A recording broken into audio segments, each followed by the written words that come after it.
There's a certain kind of person who feels everything too deeply, who notices what others miss, who processes the world at a level that most people never experience. They're not fragile, they're finely tuned, not weak, highly perceptive, not overly emotional, profoundly aware, but in a world designed for people who feel less, think less, and notice less, these sensitive minds suffer in ways that are invisible to everyone around them. You know who you are. You're the person who leaves a crowded place feeling completely drained, who can't just let things go because your mind needs to process and understand, who feels other people's emotions as if they're your own, who's been told your entire life that you're too sensitive, too intense, too much. The world is loud, not just in volume, but in chaos, in stimulation, in demands. And for minds that are already operating at maximum sensitivity, this loudness isn't just annoying, it's overwhelming. It's exhausting. It's a constant assault that most people don't even register. Today, we're exploring why sensitive minds suffer the most in this loud world, and why your sensitivity isn't a weakness but a different way of being that the world desperately needs but rarely understands. How your nervous system works differently. Let's start with the truth. Your nervous system is wired differently. This isn't metaphorical, it's neurological. You have what's often called a highly sensitive nervous system, and it processes information more deeply and thoroughly than the average person's, while others can filter out background noise, ignore small details, and move through the world without being affected by every stimulus. You can't. Your system picks up everything. The fluorescent lights humming, the tension in someone's voice, the subtle shift in energy when you walk into a room, the texture of fabric against your skin, the emotional undercurrents in every interaction. Your brain doesn't have the same filters that protect most people from sensory and emotional overload. So while everyone else is experiencing the world at a 4 or 5, you're experiencing it at an 11, every single day. This isn't a disorder, it's a trait. But it's a trait that makes existing in the modern world significantly more difficult. Emotional absorption. You don't just notice other people's emotions, you absorb them. When someone near you is anxious, you feel anxiety. When there's conflict in the room, even if you're not part of it, your body responds as if you are. When someone is suffering, you feel their pain almost as intensely as they do. This is called emotional empathy taken to an extreme level. And while empathy is valuable, hyper-empathy is exhausting. You walk through life carrying not just your own emotional weight, but fragments of everyone else's. You're a sponge in an ocean, constantly saturated, never quite able to wring yourself out before the next wave hits. Most people can be around others and remain emotionally separate. You can't. You merge, you blend, you take on what others feel, and by the end of the day, you can't always tell which emotions are yours and which you've absorbed from your environment. The curse of deep processing your mind doesn't do surface level. It can't. Everything you encounter gets processed deeply, thoroughly, completely. Someone makes a casual comment and you're analyzing it from 12 different angles. What did they mean? What was the subtext? Why did they phrase it that way? What does it say about them, about you, about the relationship? You watch a movie and you're not just entertained, you're dissecting themes, noticing symbolism, feeling the emotional weight of every scene. You have a conversation and you're picking up on micro-expressions, tone shifts, what wasn't said as much as what was. This deep processing is why you have insights others miss. Why you understand things on a level that surprises people, why you can see patterns and connections that aren't obvious, but it's also exhausting because your brain never gets to rest. It's always working, always processing, always going deeper. And in a world that moves fast and stays surface level, your need for deep processing makes you feel perpetually behind, perpetually overwhelmed. Sensory overload everywhere. The modern world is designed for people with average sensitivity, which means for you it's an assault course. Grocery stores with their fluorescent lights and constant noise. Open office plans where there's no escape from sound and movement. Cities where sirens, construction, traffic, and crowds create unending stimulation. Social media where you're bombarded with information, opinions, tragedies, and demands for your attention every second. Everywhere you go, there's too much. Too much sound, too much light, too much movement, too much information, too much everything. And while others can tune it out, you can't. Your nervous system registers all of it. So a simple trip to the store that leaves others mildly tired leaves you completely depleted. A workday in an open office that others find manageable feels like torture to you. An hour on social media that others use to relax leaves you more anxious than before. You're not being dramatic. You're not exaggerating. Your actual physiological experience is different. You're experiencing a level of stimulation that would overwhelm anyone. It's just that you experience it constantly in situations others find normal. The pace that kills everything moves too fast. Conversations jump from topic to topic before you finish processing the first one.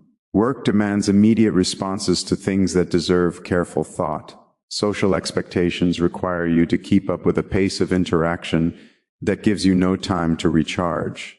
Fast is the default speed of modern life, and fast is exactly what sensitive minds can't do without paying a severe cost. You need time to process, time to reflect, time to integrate experiences before moving to the next thing. But the world doesn't give you that time. It demands you keep pace, answer immediately, decide quickly, move on, so you're always lagging, always behind, always feeling like you're failing to keep up. Not because you're slow, because you're thorough. But thoroughness is seen as a liability in a culture that values speed above all else. The cruelty of constant connection technology promised to connect us. For sensitive minds, it imprisoned us. You can't escape anymore. The demands, the notifications, the information, the expectations, they follow you everywhere. There's no sanctuary, no true solitude, no real break from the noise. Your phone buzzes and your nervous system reacts.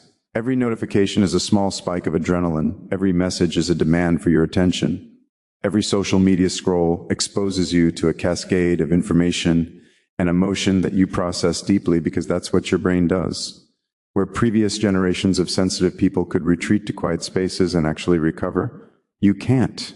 Because even in your own home, even in your own bed, the world is in your pocket, demanding access to your attention, your energy, your peace.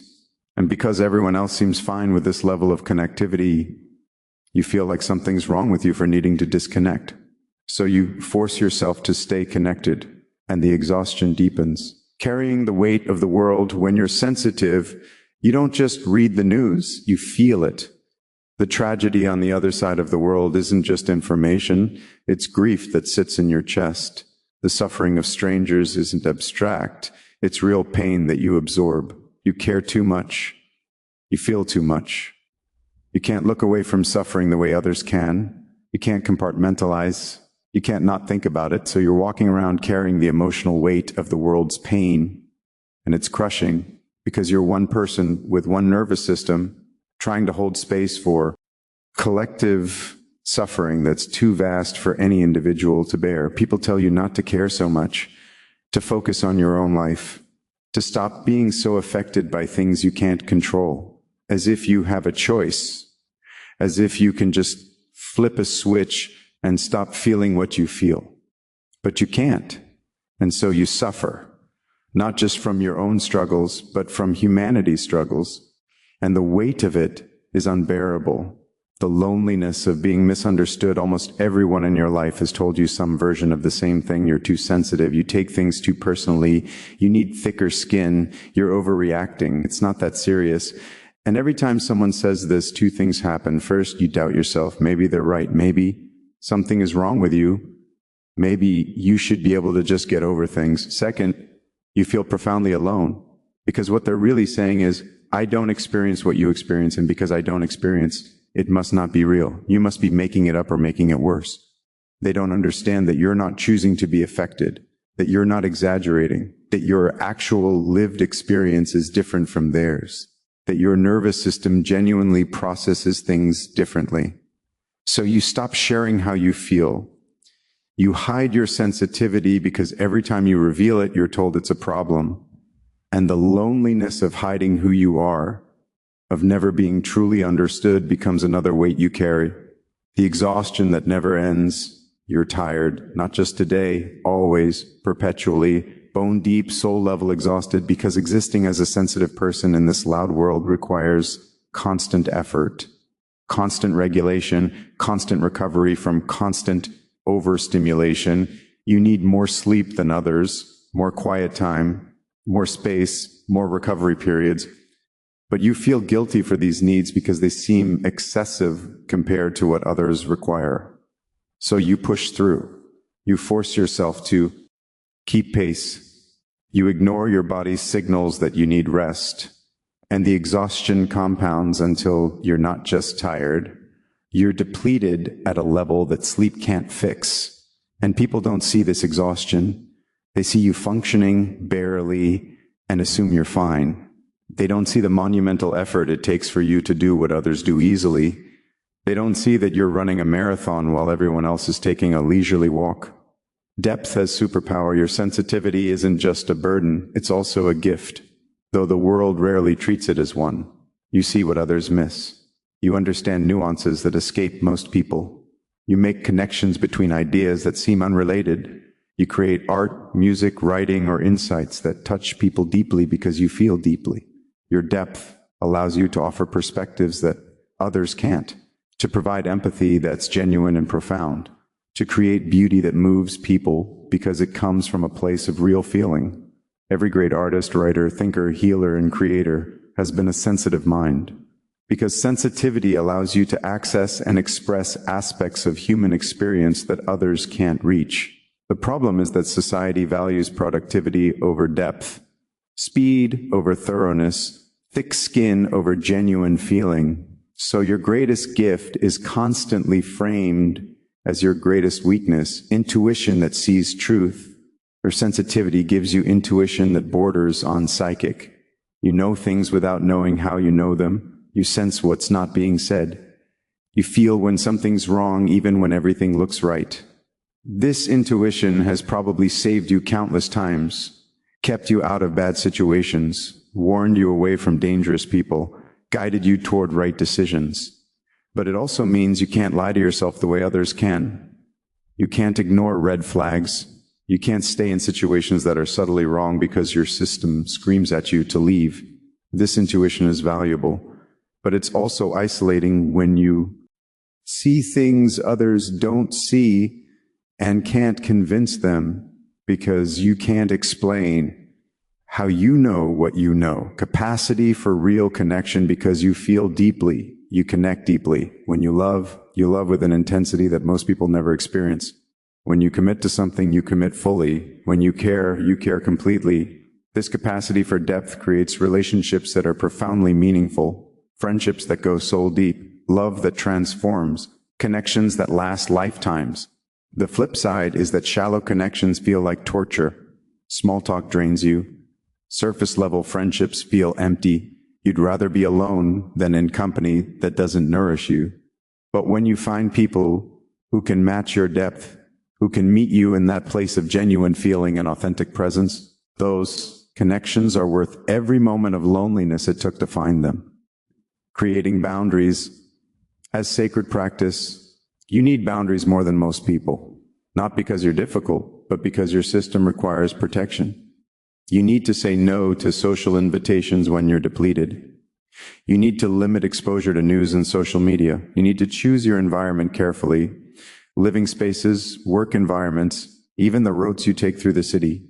These aren't preferences, they're necessities, and learning to enforce them without guilt is one of the most important skills you can develop. The world will push back. People will call you antisocial, high maintenance, too picky. Let them. Your survival depends on protecting your sensitive system from overload. Finding your recovery rituals, you need recovery time that's proportional to your sensitivity. What takes others an hour to recover from might take you a day or more. Find what actually restores you. For many sensitive minds, it's solitude in nature, or creating something with your hands, or immersing in water, or sitting in complete silence, or engaging with art that matches your emotional frequency. Whatever it is, build your life around access to it. Make it non-negotiable.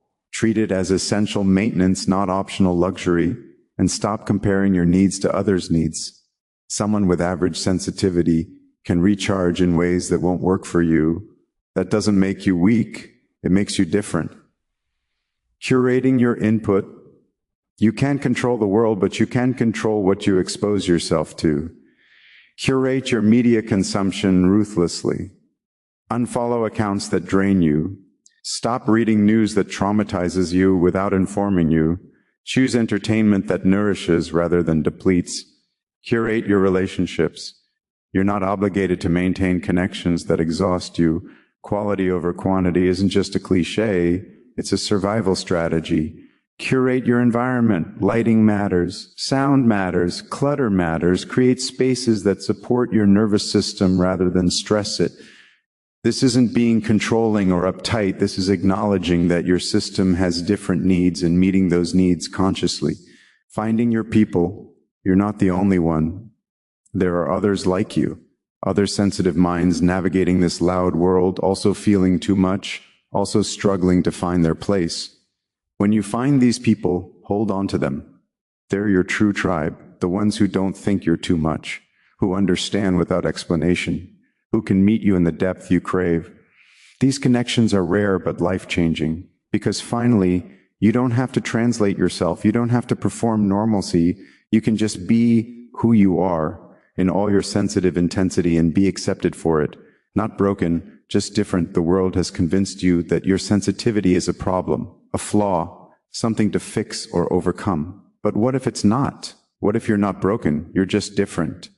What if your nervous system isn't malfunctioning? It's operating at a different frequency. The problem isn't your sensitivity. The problem is that you're living in a world designed for people who aren't sensitive. It's like being left-handed in a right-handed world. Not defective, just different. When you stop seeing sensitivity as a flaw and start seeing it as a trait, everything shifts. You stop trying to fix yourself and start trying to build a life that accommodates who you actually are. The evolutionary purpose sensitivity exists for a reason. Throughout human history, the sensitive ones were the ones who noticed danger before others did, who felt the shift in weather, who sensed when something was off in the tribe. Sensitive minds are the early warning system, the ones who notice what needs attention before it becomes a crisis, the ones whose empathy creates the glue that holds communities together. You serve a purpose, even if modern society doesn't value that purpose. Even if you've been made to feel like your sensitivity is a liability. The world needs people who feel deeply, who notice subtleties, who can't ignore suffering, who create beauty from the depths of their experience. Don't let anyone convince you that your sensitivity is worthless. It's not. It's essential, just misunderstood. Thriving, not just surviving the goal, isn't to become less sensitive. That's impossible and undesirable. The goal is to build a life where your sensitivity is an asset rather than a burden. This means choosing work that allows for depth rather than speed, relationships that nourish rather than drain, environments that soothe rather than assault, lifestyles that honor your need for recovery. It means being radically honest about your needs and unapologetic about meeting them. It means accepting that your life will look different from most people's lives, and that's okay. You're not trying to survive in a loud world anymore. You're creating a quiet one, a life built around your sensitivity rather than in spite of it. Yes, sensitive minds suffer the most in this loud world. That's not an exaggeration or a complaint. It's a reality. The world is too loud, too fast, too harsh, too overwhelming for nervous systems like yours. You will always feel more than others, process more deeply, need more recovery time, be affected by things others shrug off. But here's what else is true. Your sensitivity is not a weakness. It's a different way of experiencing the world, a way that comes with challenges, yes, but also with profound gifts. You see beauty others miss. You feel connections others can't access. You create depth in a world drowning in shallowness. You offer empathy in a culture that desperately needs it. The world doesn't make it easy to be you, but that doesn't mean being you is wrong. So stop apologizing for your sensitivity. Stop trying to develop thicker skin. Stop pretending you're fine when you're overwhelmed.